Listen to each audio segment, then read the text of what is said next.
أعوذ بالله من الشيطان الرجيم.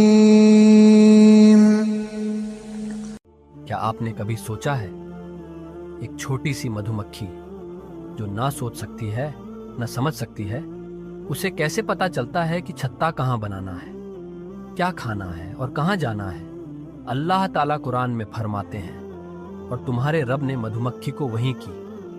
وحی کا مطلب ہوتا ہے دل میں بات ڈال دینا، ایک آدیش کو بنا آواز کے سمجھا دینا. یعنی اللہ نے مدھومکھی کے دل میں اپنا حکم ڈال دیا اور اس نے وہی کیا جیسا اسے بتایا گیا، نہ کم نہ زیادہ. اب سوچئے، مدھومکھی تو وہی کرتی ہے جو اللہ کا حکم ہوتا ہے، اور ہم انسان، ہمارے پاس تو پورا قرآن ہے، پھر بھی ہم اس پر نہیں چلتے. مدھومکھی ہی ایک ایسی مخلوقن ہے جو صرف اسے ہی کرتی ہے جس کا اسے حکم دیا گیا ہے، اس کے علاوہ کچھ نہیں کرتی. باقی جانور الگ الگ ہوتے ہیں، ہر کوئی اپنے حساب سے چلتا ہے. سبحان اللہ.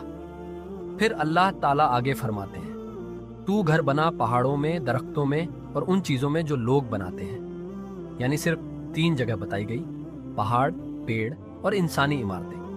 آج کا وگیان بھی یہی کہتا ہے کہ مدھومکھی صرف انہی 3 جگہوں پر چھتا بناتی ہے، نہ زمین کے نیچے، نہ پانی میں، نہ کھلے آسمان کے نیچے، یعنی صرف صاف اور محفوظ جگہوں پر. قرآن نے یہ بات 1400 سال پہلے ہی بتا دی تھی. سبحان اللہ. پھر اللہ فرماتے ہیں، ہر طرح کے پھلوں سے رس لے. دھیان دیجئے، مدھومکھی کبھی گندی جگہ نہیں بیٹھتی، نہ پھل کو نقصان پہنچاتی ہے نہ گندگی پھیلاتی ہے. وہ صرف صاف جگہ پر بیٹھتی ہے اور وہیں سے پاک شدھ رس لے کر آتی ہے. یعنی وہ پھل جو پاک ہوتا ہے اسی سے رس لیتی ہے اور اسے نقصان بھی نہیں پہنچاتی. وہ جیسا ہے ویسا ہی پاک بنا رہتا ہے، اور مدھومکھی خود بھی پاک ہوتی ہے. سبحان اللہ. یہ بات قرآن نے 1400 سال پہلے بتا دی، جسے آج کا وگیان ثابت کر رہا ہے. پھر اللہ تعالیٰ فرماتے ہیں، اور چل اپنے رب کے بتائے راستے پر. مدھومکھی چاہے جتنی دور چلی جائے رس لانے کے لیے، وہ لوٹتی ہے اسی راستے سے، کبھی راستہ نہیں بدلتی. یہ بالکل ایک ہوائی جہاز کی طرح ہے، اگر راستہ بدل جائے تو گم ہو جاتا ہے. مدھومکھی بھی کبھی راستہ نہیں بدلتی. سائنس اب اسے نیویگیشن سسٹم کہتا ہے، لیکن قرآن نے 1400 سال پہلے اسے بتا دیا. سبحان اللہ. پھر فرمایا، ان کے پیٹ سے ایک چیز نکلتی ہے، شہد، جس کے رنگ الگ الگ ہوتے ہیں. آج کا وگیان مانتا ہے کہ شہد کا رنگ موسم اور پھولوں کے انوسار بدلتا ہے، اور یہ بات بھی قرآن نے 1400 سال پہلے بتا دی تھی. پھر کہا گیا، اس میں لوگوں کے لیے شفا، علاج ہے. یعنی شہد میں علاج ہے، چاہے آپ دودھ میں ڈال کر لیں یا اکیلے. یہ کئی بیماریوں کا علاج ہے. آج کی میڈیکل سائنس بھی اسے مانتی ہے. سبحان اللہ.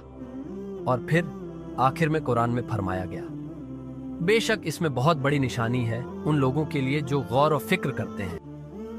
مدھومکھی یعنی بی کے کالونی میں میل اور فیمیل دونوں ہوتے ہیں، لیکن ان کا کام الگ ہوتا ہے.